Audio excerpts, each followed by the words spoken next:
Ok. Bueno, comenzamos entonces. Vieron que para hoy teníamos prevista comentar el texto de Loretti y de Lozano. Obviamente es un texto sobre libertad de expresión que dialoga mucho con el informe McBride. Es decir, que es un texto... A ver, esperen que la pantalla me está diciendo algo. Okay, sí. Es un texto que dialoga mucho con el informe McBride, que ustedes, me parece que es importante que los lean secuencialmente, digamos, primero el informe, después este texto de Loretti y de Lozano. Loretti y Lozano son dos profes, dos investigadores.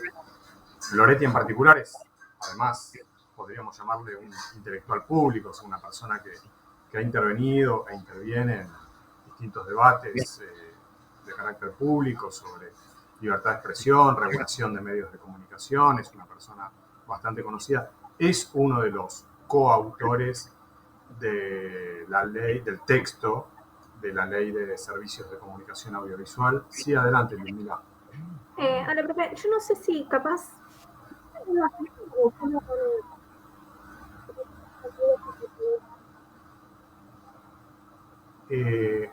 Escuché hola, profe, yo no sé si quizás, y ahí dejé de escuchar, no sé si... Espera que escribo. ¿Qué? Está, lo Mi escribo audio, porque... mi audio Sí, se... tu audio, profe, sí. Se escucha un poco bajito. Yo no sé si capaz está bajo el volumen. Por las dudas pregunto. A ver, los demás, ¿cómo me escuchan? No sé. Ah, todo bien. Ah, me escuchan bien. Bien, bien. Capaz que vos tenés bajo el volumen, no sé. Jorge me dijo que quería hablar, sí. Bueno, sí, igual escucho bajito, pero bueno, escucho. Bueno, era eso. Sí, Jorge, adelante. Jorge dice que escucha cortado y bajo. Perdón, Jorge, yo a vos no te escucho bien, pero a Martín sí. Igual que a Ludmila, también la escuchaba bien, al principio mal y ahora te escucho mal a vos. A mí me pasa eso. Sí. A mí también. Sí, yo a Jorge también lo escucho bajísimo. Pero si los demás escuchan, probablemente no sea un problema de mi micrófono. Se escucha bien, profe. Sí, yo escucho bien, profe. Ok, gracias. Bueno, De hecho, Jorge, cuando vos intervenís se escucha como un ruido en el audio. sí, Capaz que tenés un tema en tu en micrófono. el micrófono, sí. Bueno, Se escuchó bien, ¿eh? ok, gracias. Cualquier cosa me avisan si se corta, qué sé yo. Sí, bueno, son los avatares estos de la plataforma, digamos. De todas formas, bueno, como después yo subo el videito este al campus, eventualmente se puede reponer si algo no se escuchó. Les decía entonces que es un texto, y que le estaba presentando a los autores. Loretti y Lozano, bueno, son dos profes, dos investigadores, escriben en la actualidad, quiere decir, son gente que produce en estos tiempos. Les decía que Loretti es además coautor del texto de la Ley de Servicios de Comunicación Audiovisual, es uno de los autores. Otra autora, por ejemplo, es Graciana Peñafort, de ese texto, ¿no? Bien, yo les voy a compartir ahora en el chat un link a una nota que hicimos, a un artículo académico que escribimos con otro profe que se llama Silvio Weisbord, que es muy actual, es del año pasado, digamos, nuestro artículo, que es sobre libertad de expresión y plataformas. Que les paso por chat no es obligatorio, es una lectura complementaria. Si a alguien le interesa,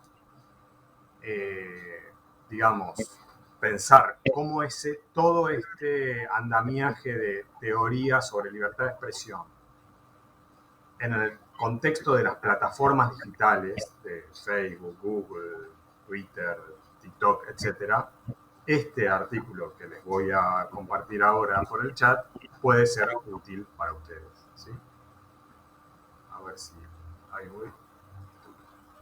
Bueno, vamos con el texto. En En principio es un texto que nos ayuda a pensar el lugar del Estado y de los distintos actores que intervienen en la producción y circulación social de la comunicación en relación al derecho a la libertad de expresión, ¿no? Dicen los autores que el Estado satisface obligaciones en materia de libertad de expresión,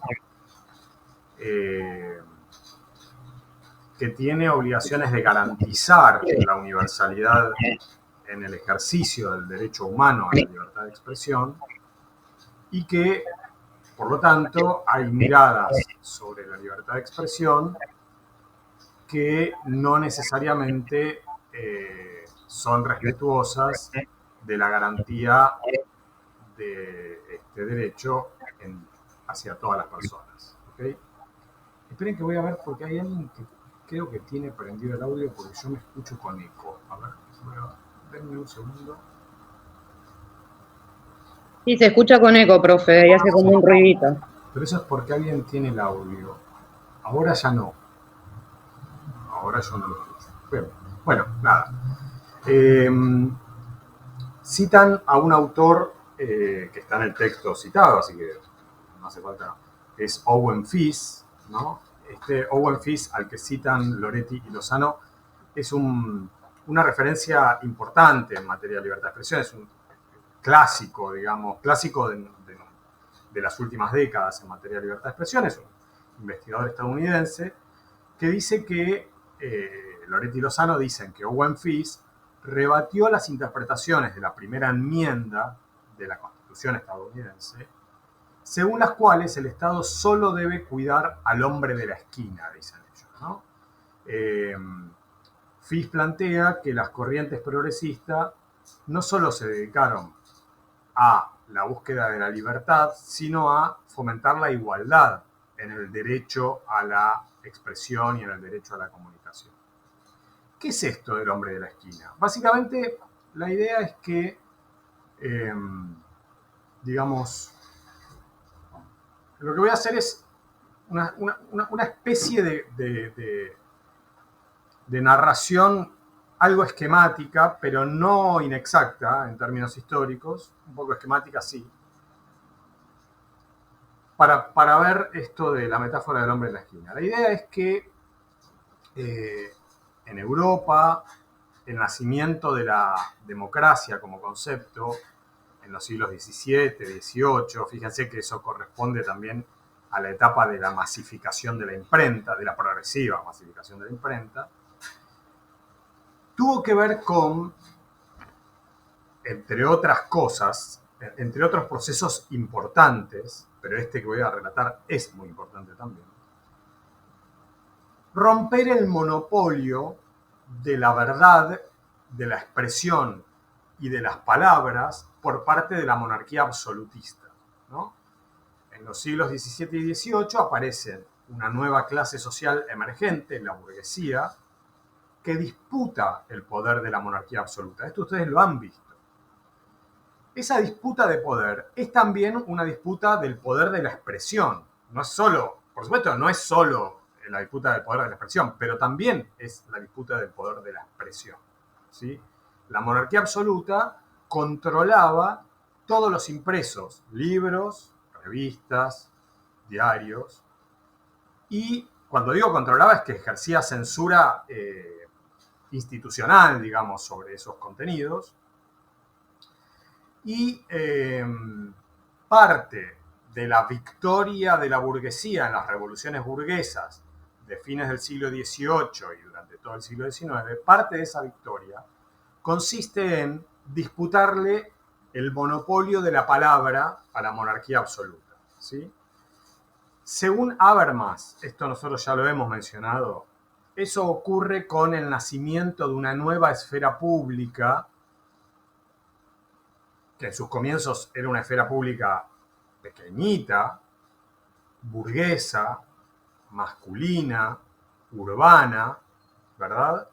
Pero que consistía en que algunas personas de esas sociedades, burgueses, hombres, urbanos, etc., se reunían en cafés y comenzaban a discutir la prensa, lo que aparecía publicado en la prensa.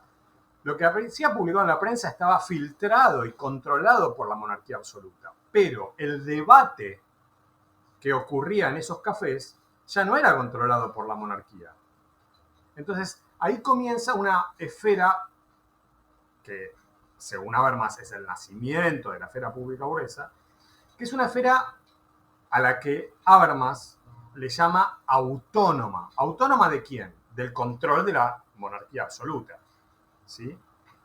Es una semilla, es el nacimiento, como digo, por supuesto, desde fines del 18 o desde principios del 19, en que Habermas sitúa esta escena, han pasado muchas décadas y, por supuesto, esa esfera fue nutriéndose de nuevos sectores sociales, al calor también de la mayor extensión de la alfabetización, o sea, en ese sentido, las leyes de educación básica y obligatoria, como la que hubo en la Argentina a fines del 19, fueron un instrumento que favoreció, digamos, la ampliación del espacio público de deliberación política, ¿sí? Y con esto del hombre de la esquina, lo que esa metáfora alude al hecho de que en Inglaterra, todavía hoy me parece, está vigente una ley por la cual no se puede insultar a la monarquía, ahora al rey, hasta hace poco a la reina, bajo suelo inglés. Por eso hay algunas canciones de The Clash muy bonitas, de grupos punk, digamos, antimonárquicos, por supuesto, muy bonitos sobre esto, digamos, ironizando sobre eso. Con lo cual, buena parte del debate político en el siglo XIX, siglos XVIII y XIX, aunque a nosotros incluso durante parte del siglo XX también, aunque nos resulte gracioso, consistía en señores que llevaban un banquito o un cajón de frutas a la esquina de su calle o a una plaza, se paraban sobre el banquito o sobre el cajón de frutas y puteaban a la reina o al rey. Porque no lo hacían sobre suelo inglés, lo hacían sobre el cajón de frutas. ¿Está bien? Por supuesto, es todo una gran ironía que tiene que ver también con cierto humor inglés. Esto lo digo a favor de ellos. O sea, hay cierto humor ahí interesante. A mí por lo menos me resulta interesante, me resulta gracioso. Ingenioso. Pero claro, ¿qué pasa? El hombre de la esquina, ¿por quién estaba amenazado? Básicamente por el Estado. O sea, lo que temía ese tipo, cuando se subía al cajón de frutas y puteaba a la monarquía, era que cayera la policía y lo moliera a palos o... Perdón, alguien. Lo moliera a palos o lo apresara, digamos, lo llevara detenido. Perdón que acá hay alguien que tiene el micrófono abierto. Bueno, en ese sentido, la idea de que había que proteger al hombre de la esquina suponía la idea de proteger la incipiente expresión individual de personas de a pie, que ya no eran dueños de medios de comunicación, no eran dueños de un periódico, y que tenían como principal amenaza para su expresión al Estado. Entonces, había que protegerlo. Con lo cual, la primera enmienda de la Constitución estadounidense, en parte, tiene esa mirada, ¿no? El Estado como enemigo de la expresión. El Estado coercitivo que puede impedir que esta persona se exprese. Por eso esta frase de Owen Fisk, ¿no? En este sentido, el propio Fisk, citado por Loretti Lozano, dice: el Estado limitado puede ser un instrumento para promover la libertad. Ciertamente, o sea, si evitamos que la policía te muela a palos cuando querés expresarte, limitar el poder del Estado puede ser un instrumento para favorecer la libertad de expresión, ¿se entiende? Está claro esto. Digo, en la Argentina no tenemos que revolver mucho, o sea, tenemos la dictadura hace menos de 50 años, que efectivamente el Estado fue una amenaza directa a la libertad de expresión, deteniendo, secuestrando, desapareciendo miles de personas. Así que, efectivamente, el Estado limitado, como dice esta frase de Owen Fitz, puede ser un instrumento para promover la libertad. Pero, dice Owen Fitz, la persecución de objetivos igualitarios requiere un ejercicio fuerte del poder estatal, incluyendo, en opinión de algunos, aquel que restringe la libertad expresiva o de opinión, como la pornografía o las expresiones de odio. ¿Qué quiere decir esta frase entonces de Fitz? Sí, por un lado, bajo determinadas condiciones, limitar el poder del Estado es correcto para promover la libertad de expresión. ¿Sí? Sin embargo, al mismo tiempo, que el Estado tenga poderes en relación al derecho a la libertad de expresión también es importante para la realización de ese derecho. Por ejemplo, para que limite la circulación de discursos de odio. ¿Está bien?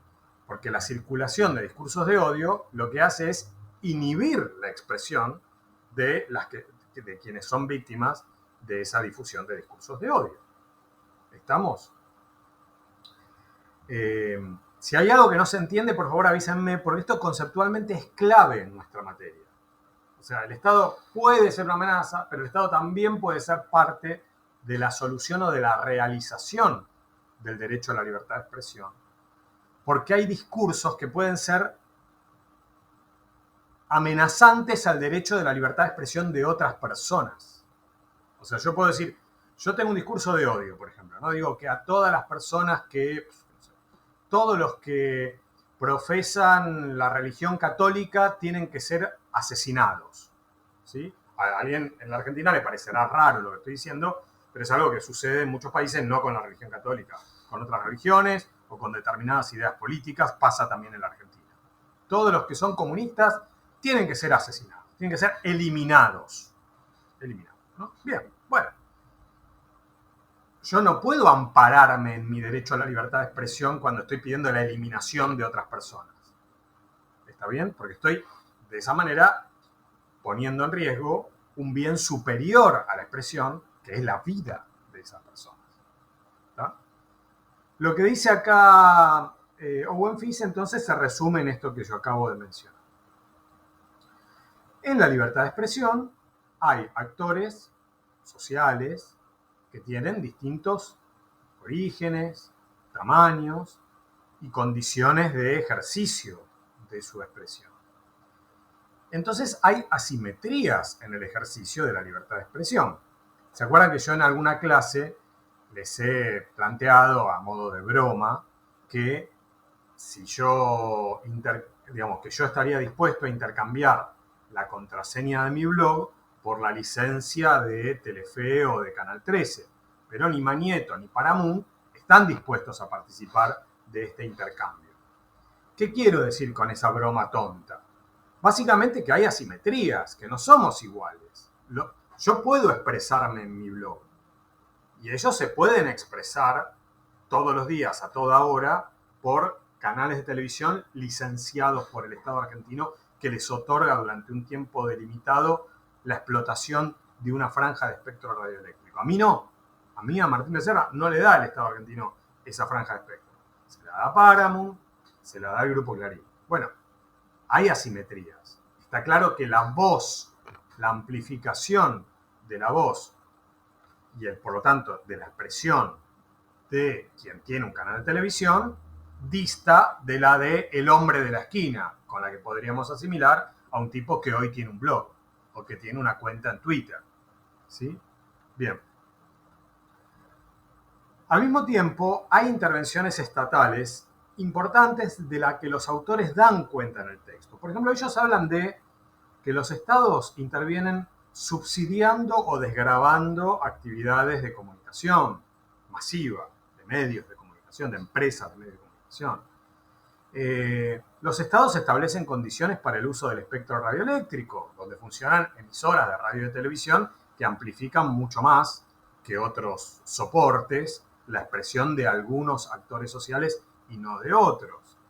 Los estados tienen regulaciones sobre los derechos de exhibición de determinados contenidos. Por ejemplo, vieron que estos dos partidos truchísimos que jugó la selección argentina de fútbol masculino, etcétera, fueron emitidos en abierto porque el gobierno argentino emitió días antes del primer partido contra Panamá una resolución por la cual declaró eventos de interés relevante esos dos partidos. Eso tiene que ver con derechos de exhibición de contenidos que pueden tener interés público o que pueden ser de interés relevante. No me interesa ahora mismo discutir si un partido contra Curazao eso no es de interés relevante. Yo la verdad que lo discutiría, digamos, si fuera opositor al gobierno y tuviera ganas de romper las Ketejedi, me agarraría, con total se agarran de cada cosa, me agarraría en parte de eso, porque la verdad que de interés relevante, cero, ¿no? Pero bueno, en fin, selección argentina, como somos campeones del mundo, todo lo que hacen estos chicos parece ser de interés relevante. Tratamientos específicos al papel, tema papel prensa, por ejemplo. O sea, hay intervenciones del Estado, quiero decir, dicen los autores, hay intervenciones estatales que amplifican, que intervienen en esa asimetría en la posibilidad expresiva que tienen las distintas personas de una sociedad determinada. Esto no ocurre solo en la Argentina, pasa en todos lados. O sea, cuando nosotros que estamos estudiando políticas de comunicación, nos interesa estudiar qué sucede con los medios, con la comunicación, con el periodismo, etcétera, etcétera, en Colombia, estas cosas son clave que las preguntemos. ¿Está bien? O sea, che, ¿hay subsidios del Estado de algunos medios? Y les voy a decir algo, nunca no hay subsidios del Estado. O sea, en todo Estado, en todo país, en todo gobierno, nos guste o no nos guste el gobierno, estemos de acuerdo o no con el proyecto Sarasa, en todos lados hay subsidios. El punto es, ¿a quién beneficia ese subsidio? Por eso digo, es política de comunicación. Y esto afecta a la libertad de expresión, porque si beneficia a algunos que son muy poderosos, se amplían las asimetrías entre la posibilidad expresiva que tienen esos muy poderosos y la posibilidad expresiva que tiene el resto de la población. Estamos hablando de libertad de expresión, en los términos que dice Owen Fis. Entonces, si vivimos en sociedades desiguales, y fíjense que el INDEC antes de ayer o ayer, ya ni recuerdo, dio a conocer el nuevo índice de pobreza, donde dice que casi el 40% de las personas en la Argentina están bajo la línea de pobreza, y más de la mitad de los niños y niñas de la Argentina está bajo la línea de pobreza. O sea, en una sociedad estructuralmente desigual, como es la Argentina desde hace, lamentablemente, desde hace por lo menos 4 décadas y media mínimo, en una sociedad marcadamente desigual como es la Argentina, no es raro pensar que el derecho a la expresión, al igual que otros derechos, está desigualmente repartido o ejercido. Entonces, de nuevo, frente a esa situación de desigualdad, los autores, usando los conceptos de Owen Fis, se preguntan si el Estado tiene que ser neutral, tiene que hacer la vista gorda, tiene que hacerse el distraído, decir, bueno, la verdad, mientras no vayamos a reprimir a nadie por su expresión, está bien lo que hace el Estado. Los autores dicen, no, el Estado en una sociedad desigual tiene que compensar las desigualdades que crea el mercado. También en materia de libertad de expresión.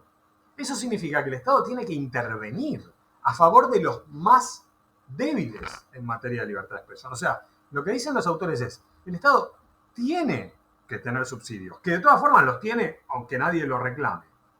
Porque asociarse con Clarín y con La Nación en papel prensa es un flor de subsidio que el Estado tomó como decisión en la dictadura en 1977, pero que continúa en 2023. Y todos los gobiernos en el medio participaron de esa decisión, porque no se bajaron de esa sociedad, ¿sí? Aunque algunos gobiernos la cuestionaron en el discurso. Pero en los hechos, el Estado sigue siendo socio, hoy, 2023, de papel prensa. Sí, Gabriela. Con respecto a esto que decís, cuando tratan de aprobar la ley de medios audiovisuales durante el gobierno de Cristina, si no me equivoco, ¿eso no es una manera de oponerse un poco a esta desigualdad que decís, a esta intervención del Estado? Sí, sí. Desde luego que la ley de servicio de comunicación audiovisual sí es, y no es la única medida de política de comunicación que tomó que tomó el gobierno, que tomaron los dos gobiernos de Cristina Fernández de Kirchner, no es la única.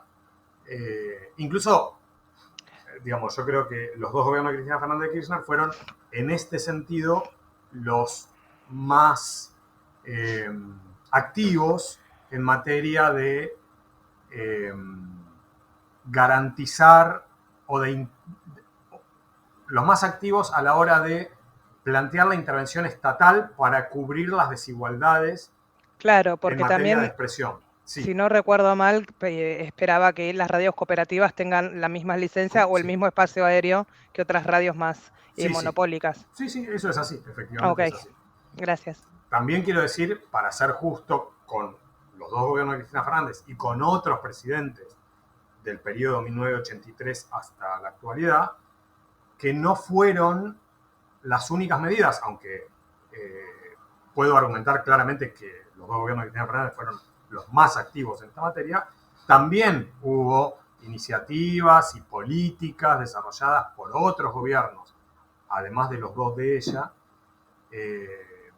gobiernos constitucionales, quiero decir, donde la intervención estatal trató de compensar en parte algunas de las desigualdades en materia de expresión. Pero el ejemplo que yo ponía de papel prensa comprende también a Cristina Fernández de Kirchner y a los dos gobiernos. O sea, ningún gobierno, para decirlo, o sea, esto, lo que dije antes, estamos en 2023, desde 1977 el Estado es socio de Clarín y de La Nación en papel prensa, que es la única fábrica de papel de diarios que existe en la Argentina. Eso es un dato, digamos, no es opinión, es un dato. Entonces, esa es una, ahora sí bien la opinión o la interpretación, esa es una forma de intervención estatal. ¿A favor de quién? De Clarín y de La Nación. No es a favor de los argentinos y de las argentinas. ¿Está bien?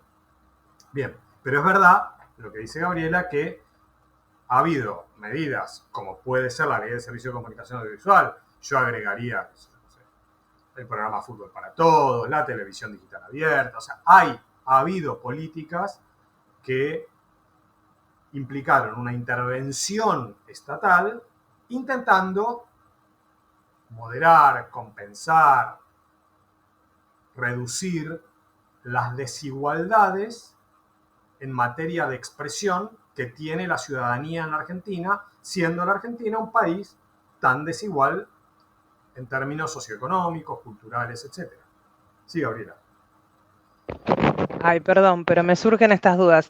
¿Qué es lo que impide que el Estado intervenga papel prensa y lo haga más popular, más cooperativo? O que no sean ellos el único medio Voluntad política, o sea, voluntad política porque el Estado es socio. O sea, cuando vos sos socio de algo, vos podés renunciar a la sociedad.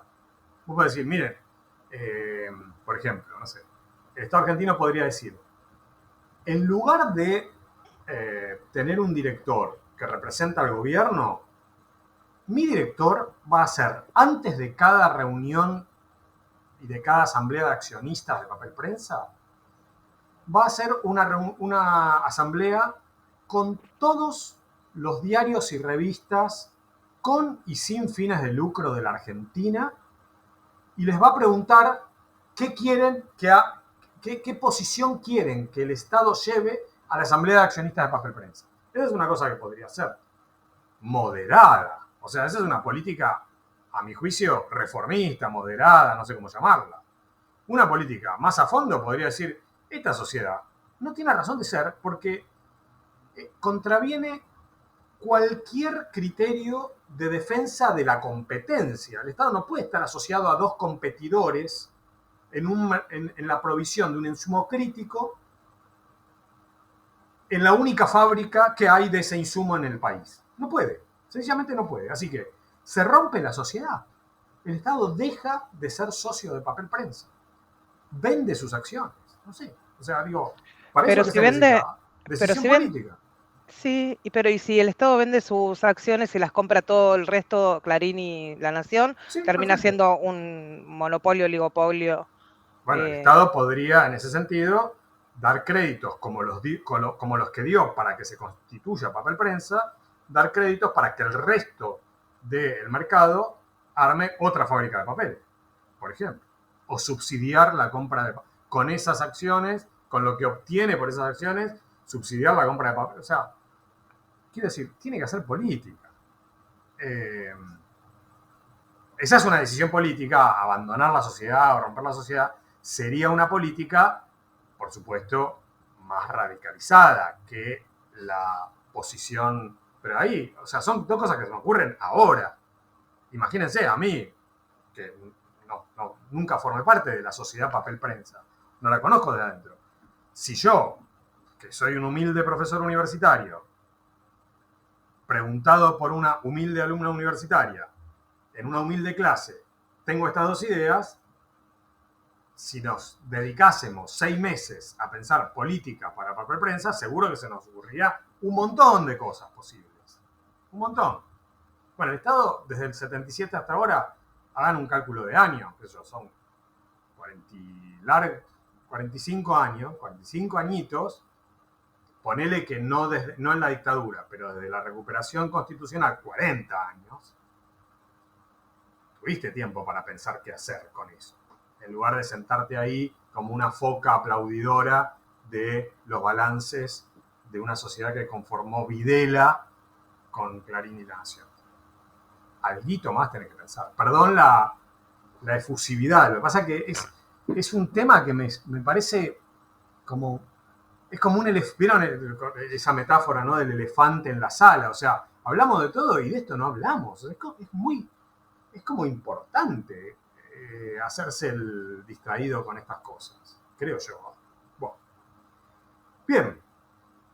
También es injusto decir que el Estado argentino no hizo nada, sobre todo algunos de ustedes, si simpatizan con el kirchnerismo, harían bien en decir, mire, profesor, la verdad que se hizo un informe que se llamaba Papel Prensa La Verdad, para mí, un informe mal hecho, para mí, pero no importa, que efectivamente respaldó un proyecto de ley que presentó el gobierno para que el precio del papel, de papel prensa, no subsidie a Clarín y a La Nación, para que sea igual para todo el mercado. Eso también lo promovieron los dos gobiernos de Cristina Fernández de Kirchner. Eso también es cierto. Es una medida, bien, ok, no digo que esté mal, al contrario, está bien, pero es una medida muy chiquitita, me parece a mí, para este elefante. ¿Sí? A mí lo que me hace ruido de esto es que, bueno, yo por lo menos lo que observo, o creo, capaz que estoy equivocada, es que se ha enfrentado a tantos poderes, ella desde su presidencia, que me hace ruido que con todo lo que ella anunció sobre Clarín, La Nación, etcétera, no haya combatido esta situación teniendo todas las posibilidades y herramientas políticas para hacerlo. Es como que me da la sensación que debe haber una cuestión de poder muy, muy grande, o de amenaza incluso, que impide que eso se lleve a cabo. No sé, se me ocurre. Es posible, digamos, esa es una posibilidad. No lo sabemos porque no lo expresaron. Sí sabemos que en los dos gobiernos de Cristina Fernández, el gobierno no tuvo mayoría parlamentaria todo el tiempo, pero tuvo sus momentos de mayoría parlamentaria, y esto no lo planteó. Si es que quería hacerlo por ley, porque también podría haberlo hecho por un DNU. ¿Sí? O sea, efectivamente, como dice María Laura, hay intereses políticos y económicos ahí claramente dando vuelta. ¿Sí? Bueno, y hablando de dar vuelta, vuelvo al texto de Loretti y de Lozano. Loretti y Lozano comentan que en el nacimiento de los diarios, a mediados del siglo XVII, existía, esto es en Inglaterra, una autorización para tener un periódico. Esto se llamaba licencia real. Era un impuesto. Vos querías tener un diario, o sea, la monarquía absolutista en Europa pasó de controlar férreamente los contenidos que publicaban los diarios a establecer impuestos altos si vos querías tener un diario. Esto creo que lo dije en la primera clase. La idea esta de que, digamos, la censura sobre los contenidos iba a ser más leve, pero el impuesto alto, o sea, la licencia real esta, o sea, el monto alto que tenía que pagar una persona, que en realidad era un empresario, para poder sacar un diario, era tan alto que implicaba un filtro de clase social. Yo esto se los dije. Entonces, claro,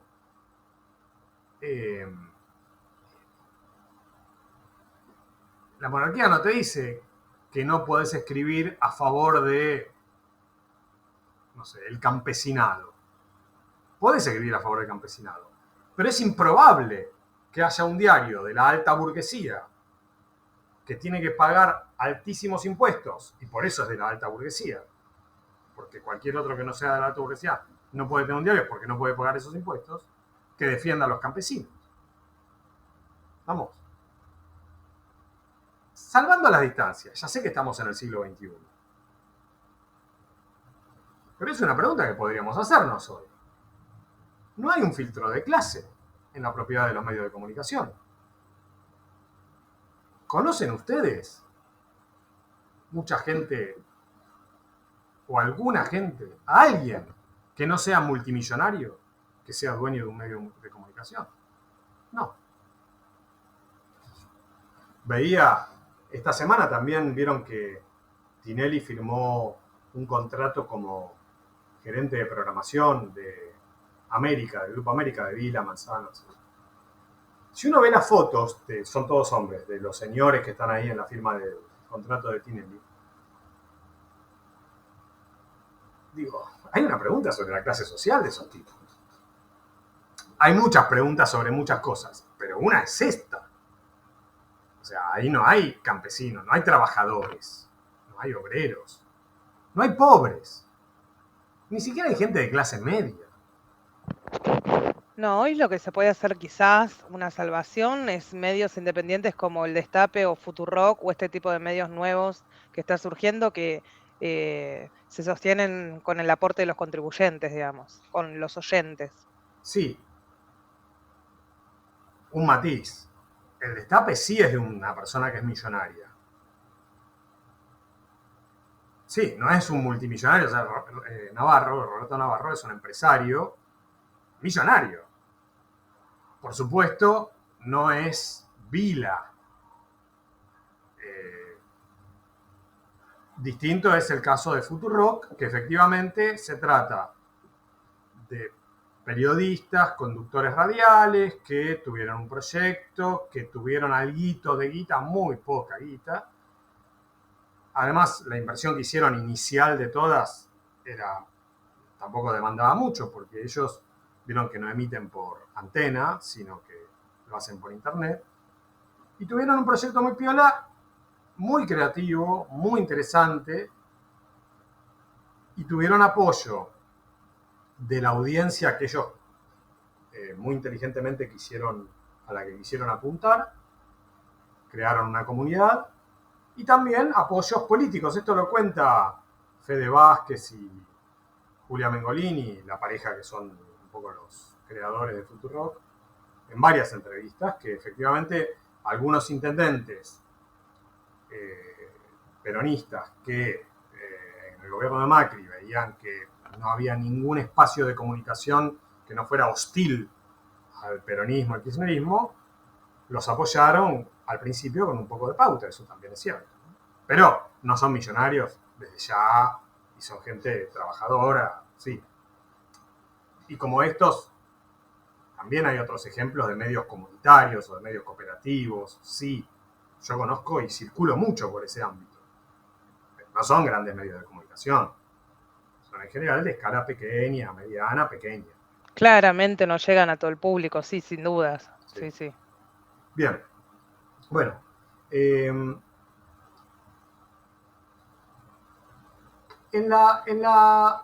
Digamos, en esa época de la que hablan Loretti y Lozano, de la licencia real, de estos impuestos altos, de la monarquía absoluta, los dueños de esos periódicos también comenzaron a quejarse básicamente por la presión tributaria que tenían que pagar para tener un medio de comunicación.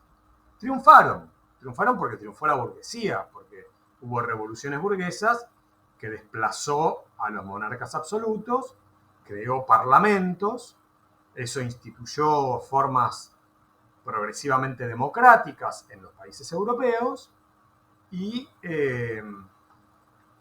Loretti y Lozano plantean que acá vemos una suerte de primer paradigma o primer gran momento de la libertad de expresión con un sujeto de derecho que son los empresarios de medios, los dueños de esos periódicos. O sea, cuando digo sujeto de derecho es quién puede ejercer ese derecho. ¿Quién tiene derecho a la expresión? Una vez que triunfa la burguesía y que los impuestos para tener un periódico que imponía la monarquía absoluta caen. ¿A quién beneficia? Bueno, a los dueños de esos periódicos. Ese es un inicio. Digamos, tiene que ver con el inicio del reconocimiento legal de la libertad de expresión. Como digo, es un reconocimiento contemporáneo, simultáneo a las revoluciones burguesas. Estamos hablando de fines del XVIII y durante principios, mitad del siglo XIX. En lo que hoy es la Argentina, esos derechos se consagran primero en la Asamblea del año 13, ¿verdad? 1813, y más tarde en la Constitución Nacional, ¿sí? Libertad de imprenta, libertad de prensa en el sentido de libertad de empresa, libertad de los empresarios de la prensa. Libertad de los empresarios. ¿Qué libertad tienen? Bueno, de imprimir sus contenidos sin que se le pongan impuestos que son digamos, difíciles de gestionar y sin que el Estado se meta con los contenidos que ellos quieren publicar. ¿Sí? Repito, el sujeto de derecho es el empresario de medios. Por eso es a este periodo que abarca, vamos a decir, desde fines del siglo XVIII hasta fines del siglo XIX, a este periodo ellos le llaman paradigma empresarista de libertad de expresión. ¿Está claro? Este paradigma empresarista, aunque los autores dicen que dura hasta fines del siglo XIX, sin embargo, como muchas de las cosas que nosotros vemos en nuestra materia, una cosa es la distinción analítica, que es lo que nosotros hacemos en clase, y otra cosa es lo que vemos en el debate, en las discusiones en la calle, en los medios. Quiero decir, hoy, en la Argentina, o en Brasil, o en México, hay muchos voceros de este paradigma empresarista de libertad de expresión. Cuando organizaciones de periodistas que se autoperciben prestigiosas y profesionales en la Argentina arman comunicados que confunden libertad de prensa, porque usan libertad de prensa como si fuera un sinónimo de libertad de expresión, denunciando que hay un clima adverso para la libertad de prensa, zaraza, están hablándonos del paradigma empresarista. Nos están diciendo que los empresarios de medios de comunicación de la Argentina no están del todo satisfechos o contentos con actitudes que puede tener un gobierno determinado. Por eso digo, aunque el paradigma haya tenido su mayor despliegue entre fines del 18 y fines del 19,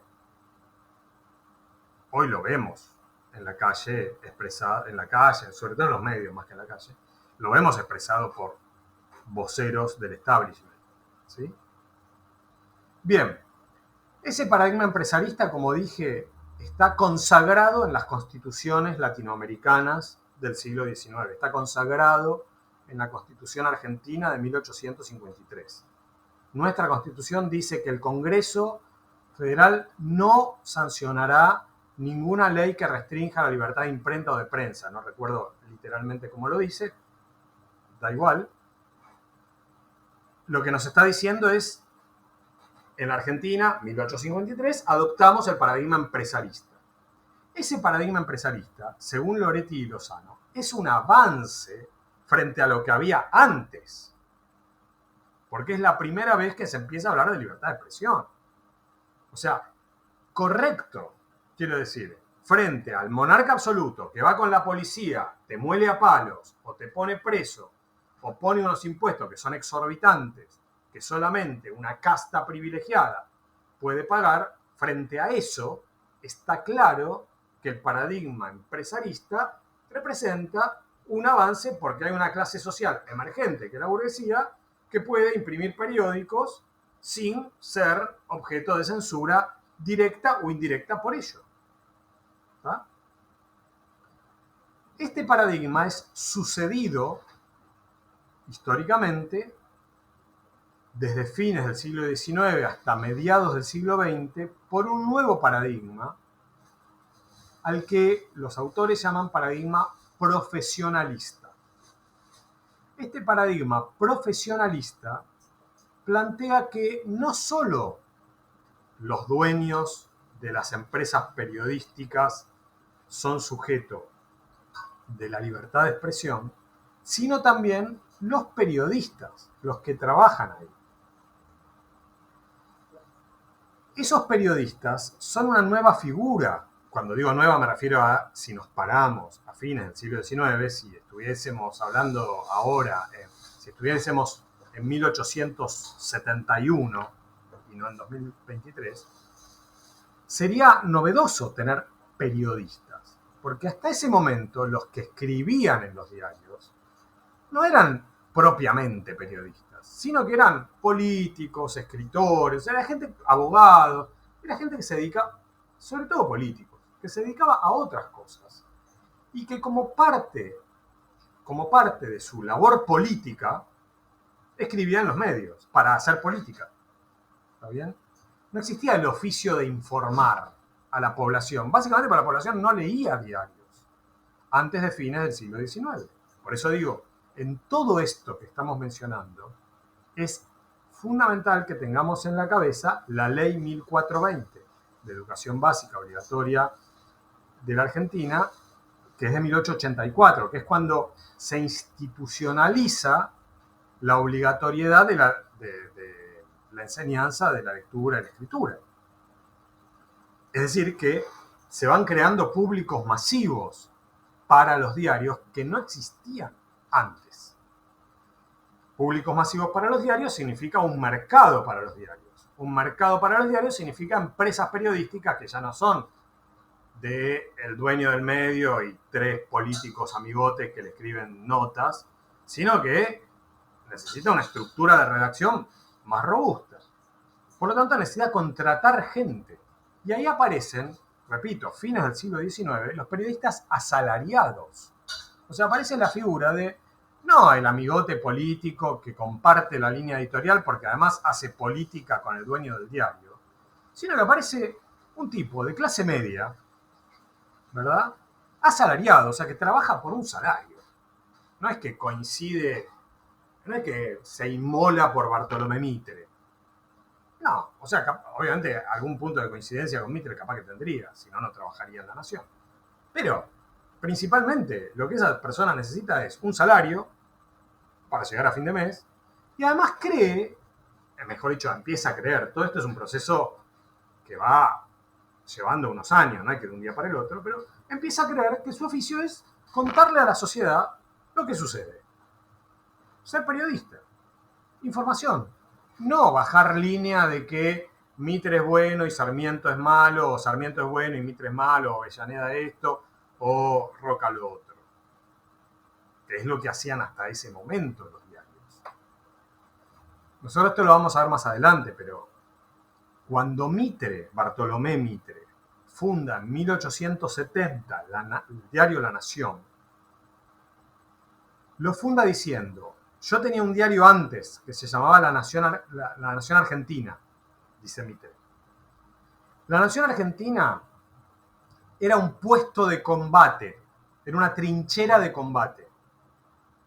Lo que está diciendo es: yo usaba La Nación Argentina para decir que Sarmiento era un hijo de puta y me peleaba todos los días, o sea, combatía. Podría haberlo combatido con fusiles. Y esta era otra manera de combatirlo, complementaria. ¿Sí? Dice, la Nación Argentina era una trinchera de combate, un puesto de combate. La Nación, el diario que funda en 1870, va a ser una tribuna de doctrina, que es el eslogan que tiene todavía hoy. ¿Sí? Una tribuna de doctrina, bueno, a nosotros capaz que en 2023, con la sensibilidad de zaraza que ahora tenemos por todos los lados, nos parece, una tribuna de doctrina, bueno, no sé qué les parece a ustedes, pero puede sonar un poquito fuerte. Pero a fines del siglo XIX era soft, era light, era una cosa, una tribuna de doctrina, mirá quiere hacer periodismo. Lo que significa es, bueno, contrató gente, como digo, por ejemplo, contrató a José Martí, el héroe de la independencia cubana, Mitre, en esos años. A Lucio B. Mansilla contrató. O sea, Bartolomé Mitre y La Nación, a fines del siglo XIX, no eran la Nación más de ahora. Era mucho más plural. Porque tenía un propósito informativo también. Distinto del que tiene hoy La Nación Más. Bien. A esta etapa, que situamos sus inicios a fines del siglo XIX, Loretti y Lozano le llaman etapa profesionalista, porque emerge un sujeto, los periodistas profesionales, que no existía antes, y que también son reivindicados como sujetos de derecho. El derecho a la expresión ya no solamente lo pueden ejercer los dueños de los medios, sino también los periodistas que trabajan en los medios. ¿Está? Y eso representa otra ampliación del derecho. Es otro progreso, digamos, en este derecho a la expresión. Esta segunda etapa, los autores dicen, por supuesto, de nuevo, hoy, 2023, también podemos ver voceros de esa lógica profesionalista.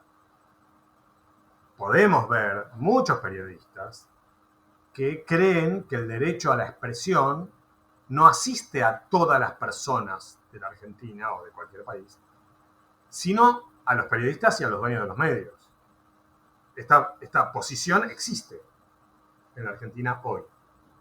Sí, Jorge.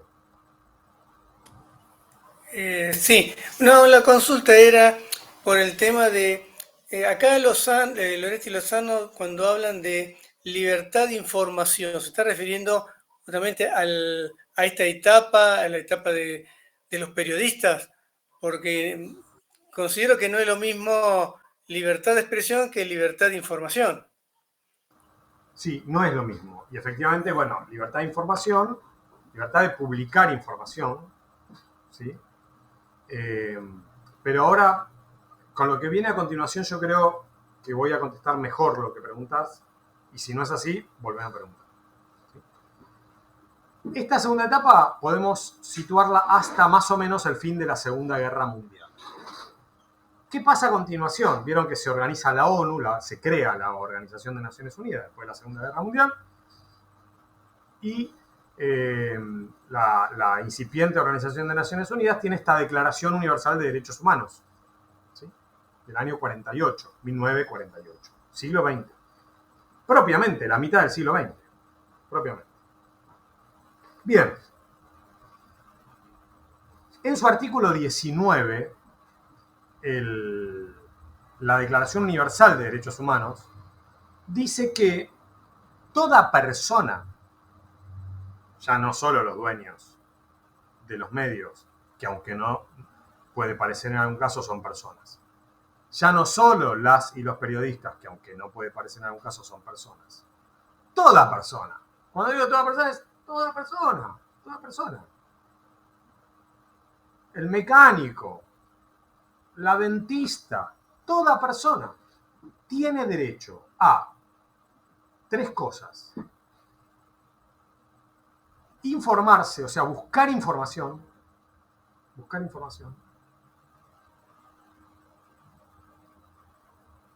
a opinar sin ser molestada por ello, o sea, a difundir información, y a recibir información. Buscar, difundir y recibir. O investigar, sí, opinar. Buscar, recibir y difundir. Toda persona. Y dice la Declaración Universal de Derechos Humanos, este derecho se tiene que ejercer por todos los medios disponibles. O sea, no es que dicen, si vos no sos potentado, si no tenés una cuenta bancaria abultada, tu derecho a la expresión lo podés ejercer en un cajón de verduras en la esquina de tu casa, y si tenés cuenta bancaria podés tener una radio. No, no. La Declaración Universal dice, toda persona tiene derecho a hacerlo por todos los medios. O sea que el mecánico puede hacerlo por la radio. La dentista puede hacerlo por la radio. Vuelvo un segundo para atrás. Porque esto es algo que ustedes están... Perdón, profe, me perdí. ¿Esto más o menos en qué etapa? A partir de 1945, en el 48 concretamente es la Declaración Universal, es a partir de la segunda mitad del siglo XX. Estamos justo en la mitad del siglo XX. Vuelvo un poquito para atrás. Les decía, ustedes están estudiando comunicación y llegará un momento cuando se reciban en donde algunas y algunos de ustedes, compañeras y compañeros de estudio de ustedes, van a decir, che, pero deberíamos colegiar el periodismo porque, bueno, los motivos por los cuales habría que colegiarlo, pongamos algún objetivo virtuoso, qué sé yo. Porque si no está colegiado se puede decir cualquier cosa, entonces una persona que tiene un programa diario puede llamar a tomar dióxido de cloro en una pandemia y eso puede matar a la gente. Entonces es bueno que estemos colegiados para, en todo caso, quitarle, vieron que como si fuera el colegio médico, qué sé yo, o sea, alguien... Y creo que ya se los dije esto en la primera clase, creo. No hay derecho humano a practicar cirugías. Los médicos pueden estar colegiados. No hay un derecho humano a hacer tratamientos de conducto. Los odontólogos pueden estar colegiados. No hay un derecho humano a construir edificios. Los ingenieros pueden estar colegiados. Todas estas actividades que estoy mencionando tienen que ver con el interés público. O sea, si uno construye mal un edificio, pone en riesgo la vida de personas. Por supuesto, si uno llama a tomar dióxido de cloro, también pone en riesgo la vida de personas. Pero no es un derecho humano construir edificios, operar el cuerpo, la boca, que es parte del cuerpo. No es un derecho humano. En cambio, sí es un derecho humano opinar, buscar y recibir información, opinión, etc. Dentro de este derecho humano que tiene toda persona, no hay discriminación de si sos o no sos periodista o estudiaste o no estudiaste comunicación. Por otro lado, muchas de las personas que dicen cosas parecidas a tomar dióxido de cloro todos los días en los medios más masivos con mayor audiencia en la Argentina estudiaron comunicación. Muchos fueron compañeros míos de facultad. Se recibieron, son licenciadas y licenciados en comunicación o en otras materias. ¿Está? Y eso no garantiza